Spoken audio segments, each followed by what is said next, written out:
নমস্কার বন্ধুরা, কাজল ভিলেজ কিচেনে সকলকে স্বাগত জানাই। রোজকারের মতো আজও রান্নাঘরে চলে এলাম। আজকের রেসিপি এক বাটি সুজি আর হাফ বাটি চিড়ে দিয়ে একদম স্বাস্থ্যকর হেলদি একটি খাবার আপনাদের সঙ্গে শেয়ার করব। তার জন্য প্লিজ প্রথম থেকে লাস্ট পর্যন্ত ভিডিওটি দেখতে থাকুন, আশা করছি বেশ ভালো লাগবে। তো চলুন তাহলে শুরু করা যাক। টিফিনটা করার জন্য এখানে আমি এক বাটি সুজি নিয়ে নিয়েছি। আর এখানে দেখুন আগে থেকে আমি বেশ কিছুটা চিড়ে, মানে এই বাটিরই এতটাই আমি চিড়েকে ভালো করে ধুয়ে জল ঝরিয়ে রেখেছি। এবারে এখানে একটা মিক্সিং জার নিয়ে নিলাম। চিড়ে এই সুজিটাকে এর মধ্যে দিয়ে দেব।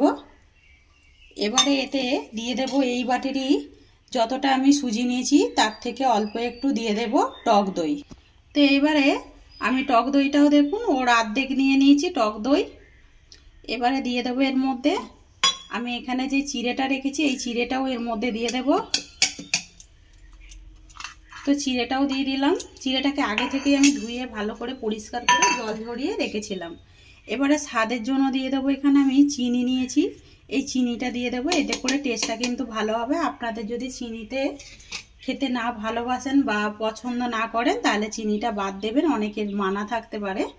এবারে আমি এর মধ্যে দিয়ে দেব অল্প একটু জল। তো আমি এখানে হাফ বাটি জল নিয়েছি, এইটা আমি সব দিয়ে দেব না, যদি আমার পরে লাগে তবেই দেব। আমি এর মধ্যে জল দিয়ে দিলাম, এতটা এখনো রেখে দিয়েছি, এই জলটা লাগতেও পারে। এবার আমি এটাকে ঢাকা দিয়ে মিক্সিতে দিয়ে খুব ভালো করে বেটে নেব। মিক্সিতে দিয়ে খুব ভালোভাবে বেটে নিয়েছি। আর এর মধ্যে যেই জলটা মানে বাটিতে ছিল ওই জলটা আমি সবটাই দিয়ে দিয়েছি। এবার আমি একটা এটা বাটির মধ্যে ঢেলে নেব, যে কোনো একটা বাটির মধ্যেই বা পাত্রের মধ্যে ঢেলে নেবেন। তো একটা বাটির মধ্যে ঢেলে নিয়েছি, এর ঘনত্বটা দেখুন এরকমই। এবারে আমি এর মধ্যে একটু জল দিয়ে দেব, মিক্সি ধোয়া জলটা দিয়ে দেব। যেহেতু সুজি রয়েছে সুজিটা কিন্তু অনেকটাই ফুলবে। এখনও কিন্তু মিক্সি ধোয়া 2 থেকে 3 চামচ জল দিয়েছি, আরও 2 থেকে 3 চামচের মতো জল রয়েছে। এর থেকে আর বেশি জল ব্যবহার করব না। এবার আমি এটাকে ঢাকা দিয়ে রেখে দিয়ে ততক্ষণে চাটনিটাকে রেডি করে নেব। তো এইটা ততক্ষণ ঢাকা দেওয়া থাক। একটা কড়া গরম হতে বসিয়ে দিয়েছি, কড়ার মধ্যে দিয়ে দেব 1 চামচ সাদা তেল। আর বেশি তেল দেবার দরকার নেই, অল্প একটু তেল দিয়েই চাটনিটা রেডি করব। এই সময় গ্যাসটাকে একটু আস্তে রাখবো। এবার আমি এর মধ্যে দিয়ে দেব অল্প একটু ছোলার ডাল দিয়েছি, এই ছোলার ডালটা দিয়ে দেব। আর এখানে দিয়ে দেব আমি একটা মাঝারি সাইজের পেঁয়াজ কুচানো দিয়ে দেব, 4টে কাঁচা পাকা লঙ্কা। আর দেব এখানে রসুন দিয়ে দেব। রসুনের কোয়াগুলো একটু ছোট ছোট বলে তাই আমি 10 কোয়া মতো নিয়েছি। আপনারা 3 থেকে 4টে দিলেই কিন্তু হয়ে যাবে। দিয়ে এবারে খুব ভালো করে মিশিয়ে নেব। এখানে একটা টমেটো কেটে রেখেছি, এই টমেটোটাও দিয়ে দেব। দিয়ে খুব ভালো করে এইভাবে একটু নাড়াচাড়া করে নেব যাতে করে টমেটোটা নরম হয়ে যায়। এই সময় দিয়ে দেব আমি স্বাদ মতো লবণ বা মাপ মতো লবণ। লবণটা আপনারা আপনাদের পছন্দ মতোই ব্যবহার করবেন, মানে মাপ মতোই দিয়ে দেবেন, তাতে করে কিন্তু খেতে ভালো হবে। যে যেরকম টমেটোর বা চাটনিটা কম বেশি হতে পারে। দিয়ে এবারে এটাকে খুব ভালো করে একটু ভেজে ভেজে নেব। তো টমেটোটা একদম ভাজা হয়ে গেছে, সবগুলোই এরকম একটু নরম করে নিতে হবে, বেশি পোড়ালে হবে না, তাহলে খেতে ভালো লাগবে না। আর কাঁচা লঙ্কার পরিবর্তে কিন্তু শুকনো লঙ্কা আপনারা দিতে পারেন, তাতে করেও হবে। কাঁচা লঙ্কাটা দিলে পরে একটু বেশি টেস্ট হয়। এই সময় গ্যাসটাকে অফ করে দেব, দিয়ে একটু এটাকে ঠান্ডা করে নেব। আমি এটাকে একটা বাটির মধ্যে ঢেলে নিয়েছি, এটাকে এবারে একটু ঠান্ডা করতে দিয়ে দেব। এখানে একটা মিক্সিং জার নিয়েছি, আর এখানে যে টমেটোটা আমি ভালো করে ভেজে রেখেছিলাম এটাকে একটা মিক্সিং জারের মধ্যে দিয়ে দেব। দিয়ে এটাকে খুব ভালো করে পেস্ট করে নেব। কড়ার মধ্যে দিয়ে দেব আমি আবারও অল্প করে একটু তেল, মানে ওই হাফ চামচের মতো তেল দিয়ে দিলাম। তেলটা, কড়াটা যেহেতু গরম, তেলটা কিন্তু গরম হয়ে গেছে। এর মধ্যে দিয়ে দেব কালো সর্ষে ফোড়নের জন্য একটা তড়কা মশলা করে নেব। আর দিয়ে দেবো এর মধ্যে একটা শুকনো লঙ্কা, 2-1টা কারি পাতা দিয়ে দেব। দিয়ে হালকা করে একটুখানি ভেজে নেব। তো এদিকে তড়কা মশলাটা হয়ে গেল। এবারে আমি চাটনির মধ্যে একটা বাটির মধ্যে ঢেলে নিয়েছি, এর মধ্যে দিয়ে দেব। ভালোভাবে একটু মিশিয়ে নেব। এটা চাটনিটা কিন্তু দারুণ খেতে লাগে। এইভাবে একবার করে দেখবেন, খুব সুন্দর হয়। এবারে সুজি আর যে চিড়ের ব্যাটারটা এখানে বেশ অনেকটাই কিন্তু ঘনত্ব হয়ে গেছে, মানে ফুলে উঠেছে, জলটা কিন্তু অনেকটাই টেনে নিয়েছে। এর থেকে এর বেশির থেকে আর পাতলা করব না, তাই জন্যই বলছি যে জলটা কিন্তু বুঝে সুঝেই ব্যবহার করবেন, তাতে একেবারে কিন্তু জলটা দিয়ে দিলে এই খাবারটা যে করছি এটা হবে না। এবারে এর মধ্যে কিছু উপকরণ দেব, এক এক করে দিয়ে দেব আমি। তো এখানে দেখুন আমি বেশ কিছু সবজি কেটে নিয়েছি, পেঁয়াজ, কাঁচা পাকা লঙ্কা কুচি, ক্যাপসিকাম, এখানে নিয়েছি আমি গাজরকে গ্রেট করে নিয়েছি। তো এই উপকরণগুলোকে আমি এর মধ্যে দিয়ে দেব। তো পেঁয়াজ দিয়ে দিলাম, আর এখানে আমি কাঁচা পাকা লঙ্কা দিচ্ছি। আপনারা চাইলে চিলি ফ্লেক্স ব্যবহার করতে পারেন, তাতেও হবে, বা লঙ্কার গুঁড়ো। কাঁচা লঙ্কাটা দিলে কিন্তু বেশি টেস্ট হয়, আর বাচ্চাদের জন্য যদি করেন কাঁচা লঙ্কাটা বাদ দিয়ে দেবেন, তাতে করেই হবে। আর দিয়ে দিলাম ছোট ছোট করে টুকরো করে কেটে রাখা ক্যাপসিকাম। এবারে দেব গ্রেট করে রাখা গাজর।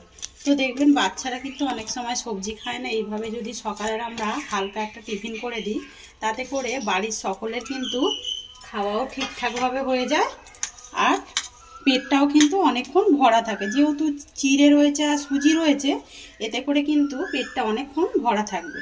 আর এখানে দেখুন আমি এখানে নিয়েছি লেবু। এই লেবুটাকে আমি হাফ লেবুটাকে এর মধ্যে রসটা দিয়ে দেব, এতে করে একটু টকটক ভাব মতো লাগবে, খেতে কিন্তু আরও বেশি ভালো লাগবে। আর এতে এবারে দেব স্বাদ মতো লবণ বা মাপ মতো লবণ। লবণ তো অতি অবশ্যই দিতে হবে, তো লবণটা আপনারা আপনাদের মাপ মতোই দেবেন। দিয়ে এবারে সমস্ত উপকরণগুলোকে খুব ভালো করে মিশিয়ে নেব। যদি জলের প্রয়োজন হয় তবেই জল ব্যবহার করবেন, না হলে কিন্তু করার এটা দরকার নেই কোনো। তো অপরদিকে দেখুন ব্যাটারটা একেবারে রেডি হয়ে গেছে। এবার আমি এটাকে টেস্ট বাড়ানোর জন্য আরও একটা উপকরণের মধ্যে দেব। এখানে কিন্তু বেকিং সোডা, বেকিং পাউডার এইসব কোনো কিছু ইনোর ব্যবহার করতে হবে না, এইভাবে করলেই কিন্তু হবে। এখানে 1 চামচ নিয়েছি আমি সাদা তেল। তো এবারে গ্যাস অন করে তেলটাকে আমি এর মধ্যে দিয়ে দিলাম, মানে গরম করতে দিয়ে দিয়েছি। এর মধ্যে কিছু ফোড়ন দেব, দিয়ে দেব আমি এখানে বেশ কিছুটা কালো সর্ষে নিয়েছি, এতে করে টেস্টটা কিন্তু দারুণ হবে। একবার এইভাবে করে দেখবেন, সুন্দর একটা টেস্ট হয় আর খেতে কিন্তু বেশ দারুণ লাগে। আর এর মধ্যে কয়েক টুকরো দিয়ে দেব কারি পাতা। যখন এই তেলটা গরম হয়ে একটু সর্ষেটা গরম হয়ে যাবে, তারপরেই কিন্তু কারি পাতাটা ব্যবহার করবেন। এবারে দেখতেই পাচ্ছ তেলটা কিন্তু বেশ গরম হয়ে গেছে, সর্ষেগুলো কিন্তু ফুটতে আরম্ভ করেছে। এই সময় দিয়ে দেবো আমি কারি পাতা। দিয়ে আর বেশি নাড়াচাড়া করার দরকার নেই, হালকা একটুখানি এইভাবে একটু দিয়ে এই ব্যাটারের মধ্যে আমি দিয়ে দেব। এতে করে খেতে এত সুন্দর লাগে কি বলবো, এইভাবে একবার করে দেখবেন, তাতে করে কিন্তু টেস্টটা খুব সুন্দর হয়। আর আপনাদের কাছে যদি ধনেপাতা থাকে এর মধ্যে একটু কুঁচো দিয়ে দেবেন, তাতে করে কিন্তু আরও ভালো হবে। তো আমি এখানে যেই ফোড়নটা দিলাম বা তড়কা মশলাটা যে করে দিয়ে দিলাম, ওতে কিন্তু ভালোভাবে টেস্টটাও হবে আর এর সুন্দর একটা গন্ধও ছাড়ে। এবারে খুব সমস্ত উপকরণগুলোকে ভালো করে মিশিয়ে নিলাম। আরও একবার মিশিয়ে নেবার পরে অপর দিকে দেখুন একটা কড়া গরম হতে বসিয়ে দিয়েছি। কড়ার মধ্যে হালকা একটু তেল দিয়ে দেব, খুব বেশি তেল দেবার দরকার নেই, এটা সামান্য তেলের মধ্যেই হয়, এর থেকে বেশি আর তেল দেব না। এই তেলের মধ্যে এখান থেকে 1 হাতা ব্যাটার নেব, আর এই সময় কিন্তু গ্যাসটাকে আস্তে করে দিতে হবে। এবারে এটা আলতো হাতে, খুব বড় রুটির মতো করবে না, এরকম একটু এইভাবে একটু গোল করে দেব, মানে একটু শেপে আনার চেষ্টা করব। তো এরকমই থাকবে। এবারে এইটাকে আমি 1 মিনিট মতো ঢাকা দিয়ে দেব। 1 মিনিট মতো ঢাকা দিয়ে রেখেছিলাম। ওপরটা দেখুন কতটা সুন্দরভাবে শুকিয়ে এসেছে।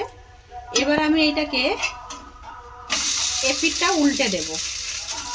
তো আজকের রেসিপি আপনাদের কিরকম লাগলো কমেন্ট করে জানাবেন। যদি ভালো লেগে থাকে একটা লাইক করে দেবেন, বন্ধুদের সঙ্গে শেয়ার করবেন। তো এটা ঢাকা দিয়ে আমি 2 পিঠ খুব ভালো করে সেঁকে নিলাম। আর এটা কতটা সুন্দর হয়েছে আর কতটা নরম হয়েছে, একদম আটা মাখার ঝামেলা রয়ে গেল না। এরকম একটা খাবার আমরা একদম স্বাস্থ্যকর খুব অনায়াসে করে নিতে পারি। এবারে এর মধ্যে আর তেল দেবার দরকার নেই, যেই তেলটা রয়েছে ওরই মধ্যে দিয়ে দেব আরও 1 হাতা ওই একইভাবে ব্যাটার দিয়ে আমি সবগুলোই ঠিক একইভাবে গড়ে নেব। গড়ে ফিরে আসছি। তো সব টিফিনগুলোই করে নিলাম, করে নিয়ে ফিরে আসবো বলেছি, একেবারে হয়ে গেছে। তো আজকে 1 বাটি সুজি আর হাফ বাটি চিড়ে দিয়ে কত সুন্দর একদম স্বাস্থ্যকর একটি খাবার আপনাদের সঙ্গে শেয়ার করলাম, একদম বলতে পারেন তেল ছাড়াই। আর অপরদিকে চাটনিটাও রেডি করে নিয়েছি, টমেটো চাটনিটাও দিয়ে খেতে কিন্তু বেশ ভালো লাগবে। আপনারা কিন্তু টমেটো সসের সঙ্গেও খেতে পারেন, আর বড়রা কিন্তু সকালে টিফিনে চায়ের সঙ্গেও খেতে পারবেন টিফিনটি। তো আজকে রেসিপি আপনাদের কিরকম লাগলো কমেন্ট করে জানাবেন। যদি ভালো লেগে থাকে একটা লাইক করে দেবেন, বন্ধুদের সঙ্গে শেয়ার করবেন, আর এই ছোট্ট চ্যানেলটিকে সাবস্ক্রাইবার করে নেবেন। আমার এরকম নিত্য নতুন রান্নার জন্য পাশে থাকা বেল আইকনটি প্রেস করবেন। সবাই ভালো থাকবেন, সুস্থ থাকবেন। ধন্যবাদ। আবারও নতুন রেসিপি নিয়ে ফিরে আসবো। আজকের মতো এই পর্যন্তই।